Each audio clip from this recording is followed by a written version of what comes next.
Aswangs and other mythical creatures from the Philippines.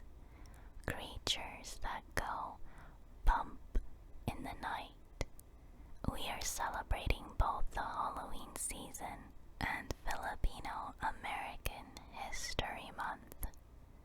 I will be scaring you guys with tales from the Philippines while I do my makeup. So sit back, hide under the covers, and enjoy this video. So first of all, what is an aswang? An aswang is a general term or umbrella term for various shape-shifting evil creatures in Filipino folklore. They are vampires, ghouls, witches, viscera suckers, and transforming human-beast hybrids that usually look like dogs, cats, or pigs. So an aswang is not just one creature, it is the name of multiple creatures. So I will be naming 3 different types of aswangs that I grew up being told as a child by either my parents, my grandparents, or my aunts. Basically, my Filipino version of the boogeyman. The first aswang we will be talking about is the Manananggal. And this one is the most popular. The Manananggal is the mascot of aswangs. More than likely, if you search up aswang, the Manananggal is the first one you will see, or the first one Filipinos will tell you about or warn you about. So, the Manananggal gets their name from the word tanggal, which is the Filipino word that means to separate, because the Manananggal's main feature is that they are able to detach their torso from their lower half when they go hunting or searching for prey. Manananggals are shapeshifters or vampires. They look normal in the day so that they can attract people while also blending in with humanity. At night, that is when their true form shows, and they detach themselves from their lower half, and their upper half flies into the night searching for food. Their favorite food are pregnant women. They like the taste of fetuses or unborn children. She will fly onto the rooftops of innocent people and use her long proboscis-like tongue to enter the homes of these people and eat the fetus, like they suck out the fetus of the sleeping pregnant woman. Other times, they are said to seduce men with their beauty during the day and then lure them at night to a private place before eating them alive once they have transformed. And their favorite parts to eat are the organs like the heart, stomach, or liver. The reason they are described as vampires, other than the fact that they like to eat human and suck fetuses like blood, is that they look like bats at night. They have devil-like or bat-like wings when they transform, and that is how they fly. The third way they are similar to vampires is the fact that garlic and sunlight are a weakness to them. They will die if their aswang form is exposed to the sun. So, with that way of killing them, it is recommended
salt ash and garlic will hurt it.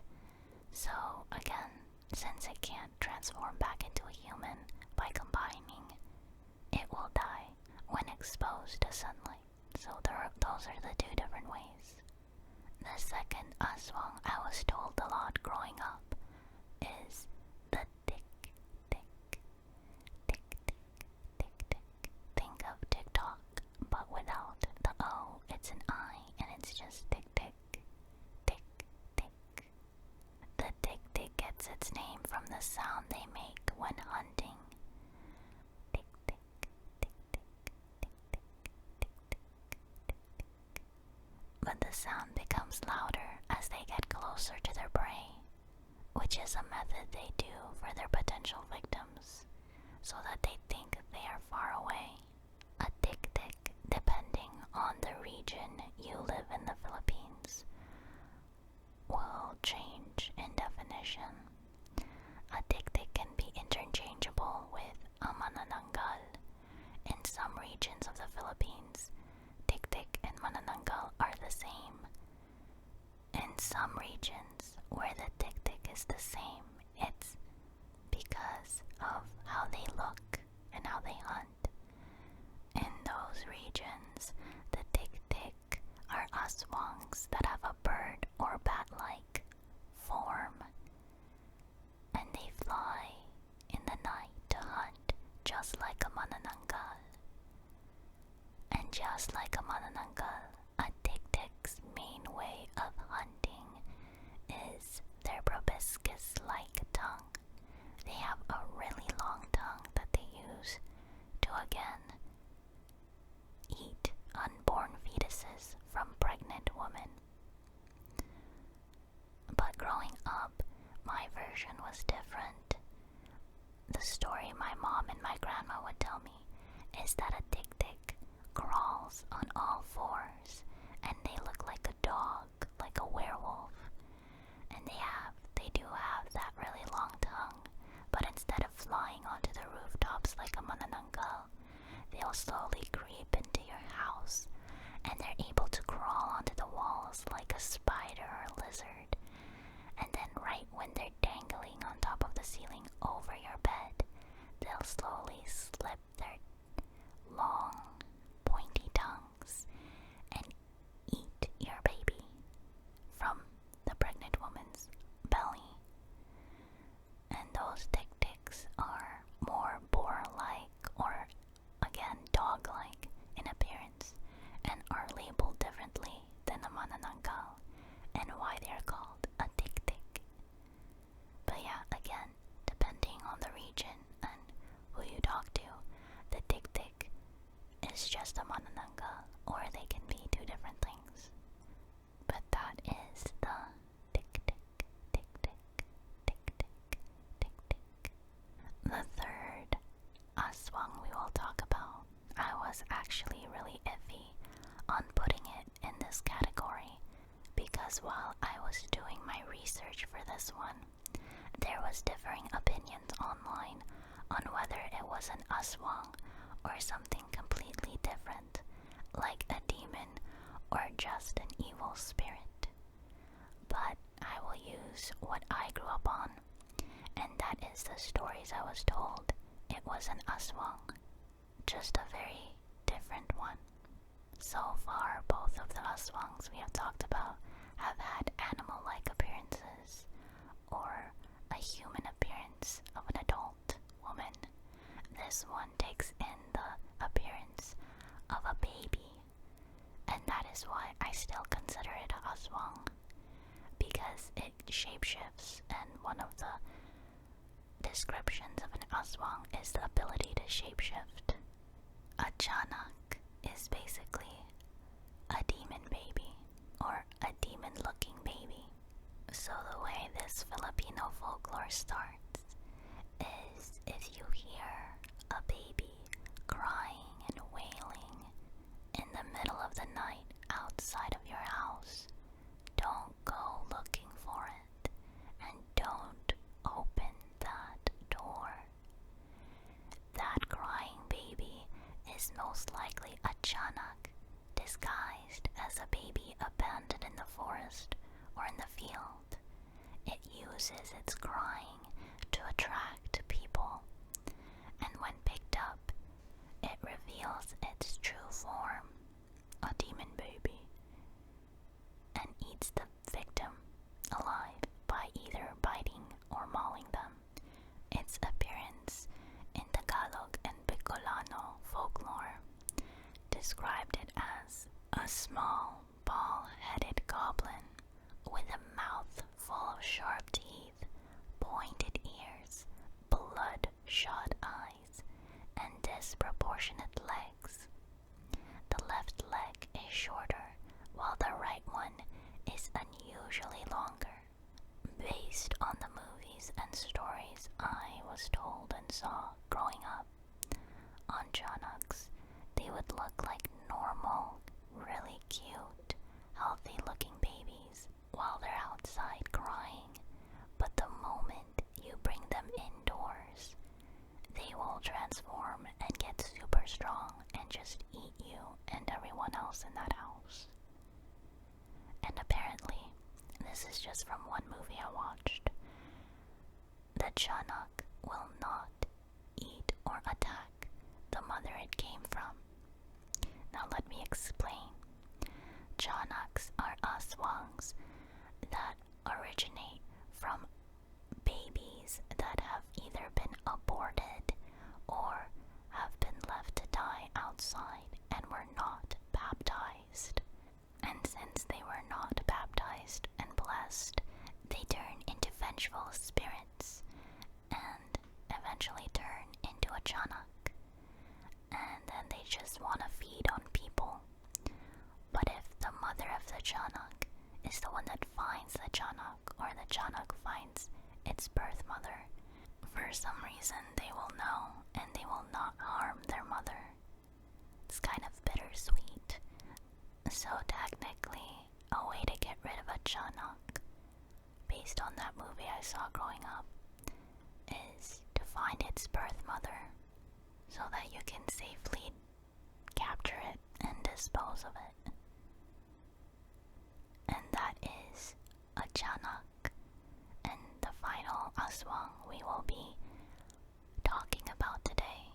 So the three Aswangs I mentioned are Manananggal, Tiktik, and the Tiyanak. Mythical creatures from Filipino folklore I wanna mention, like honorable mentions, are the Tikbalang, Kapre, and Duwende or Nuno sa Punso. And these are not considered Aswang, but they are some pretty scary beings that I was told as a child as well. So I thought they would be nice to include in this video. I'll start with the Tikbalang because this one I heard a lot growing up, especially on days when it would rain but there was sun out. You know, those days where it looks like it's perfectly sunny but it still has like light rain or drizzle. During weather like that, I grew up on a saying, may kinakasal na tikbalang, which means a tikbalang is getting married. I don't know where that saying came from or why they associate rainy sunny days with tikbalangs, but that was the main thing I heard growing up and how I was informed of the existence of a tikbalang. Another thing that I was commonly raised to believe about the Tikbalang was that they were a human-horse hybrid, and that if you are ever lost and you feel like you have been going in a circle, that a Tikbalang has put you in a spell or trapped you in their dimension. They're usually harmless and they do not do anything other than get you lost and scare you by tricking you. But if you are ever in a situation where you are caught in a Tikbalang spell and you know that you're lost even though you shouldn't be, the trick to getting out of it is to flip all your clothes backward. And what I mean by that is versions where you even do your underwear, but the one I was raised was just your shirt and your pants. And when everything is inside out, the spell should break, and you should be able to find your way back home or wherever it is you are going. And that's the Tikbalang, or the stories I grew up about the Tikbalang. The second one I grew up learning a lot about was the Duwende, or Nuno sa Punso. Duwende means like dwarf or gnome, not really sure. And then Nuno sa Punso is old man of the mound. And they live in anthills or termite mounds. And they live in anthills or termite mounds. And they are named that old man of the mound because they live in anthills or termite mounds, which are very common in the Philippines, especially in the countryside. The Nuno or the Duende is very popular in my family because it's kind of a way to make sure kids don't play around too much or stay out too late. It's a way to make us behave, basically. They say that if you accidentally disturb a Nuno or kick down their home, the anthill or termite mound, or do anything to make them mad, they will curse you, and the curse can range from very fatal to just like mild inconveniences, depending on how severe you angered them. The one I grew up being told a lot is like they will make your leg swell, or they'll give you like a really big bump that'll make you limp on your leg, and that's if you kick their house, which is again the anthill or termite mound. So like, don't go kicking anthills or trees. Sometimes duendes and nunos live in like the base of tree trunks, so don't go peeing on trees or kicking on trees. And if you do think that you're trespassing on a duende or nuno's territory or home, you say tabi tabi po, which means please be on the side, or please move aside, or let me pass by, or I mean you no harm, basically, like, so you don't accidentally destroy their home or step on them, because duendes or nunos are invisible basically to the human eye. So if you accidentally step on them too, that could lead to a curse. They're just very irritable and angry people, or not people, creatures. So yeah, tabi tabi po is a really good way to just ensure that you're not gonna get cursed by them.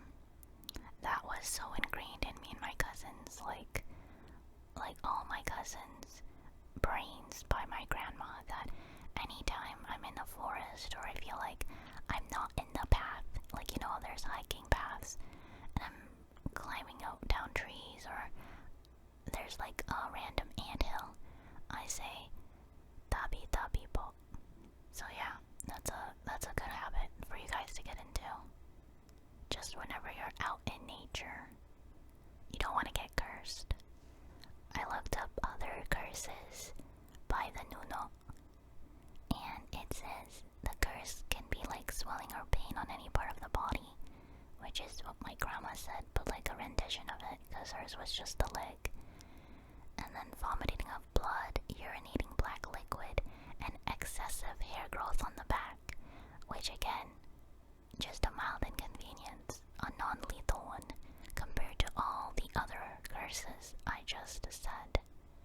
So yeah, that is Duende or Nuno sa Punso. Before we switch to the last honorable mention creature, let's say the magic words of the day. Say it with me. Tabi tabi po. The last and final creature I want to talk about today is the Kapre. Kapre. We don't really talk about this too much in my family. It's only been mentioned like once or twice in and usually only when there's like a really, really big tree, because that's where they live. A Kapre is actually the friendliest creature we will be talking about today. It has the appearance of a giant, which is what my parents used to say, but a more detailed description is a filthy gorilla-like dark giant humanoid characterized as a tree demon. It can be as tall as 7 to 9 feet and usually has a beard and gives the appearance of a very old, wizened man. In olden times, or what my parents used to say, they were described as smoking a very large cigar, and the smell of the smoke that comes from the cigar would attract human attention. They were very interested in us, but they never did anything to really harm us. They were just really interested. The scary thing, and why I included it in this video, my mom used to tell me that Kapres were so attracted to people that if they fell in love with a man or a woman, they would just kidnap them, and you would never see them again. And they would say that while pointing at a really big tree that we would be standing next to. But yeah, again, that's my parents' version and the version I grew up learning about. In other versions, if you were to spot one, they could grant you wishes. Other versions of the Kapre is very similar to the Tikbalang, where they will trick you into getting lost and making you walk around in circles. And you have to do the same thing, which is wear your clothes inside out to break the spell. I hope you guys enjoy the mythical creatures of today. Let me know your favorite, or if you have a different version of any of the ones I mentioned. But before I do my outro and say goodbye, I just wanted to say some comments about the makeup in this video. This is the makeup look I am doing for my cosplay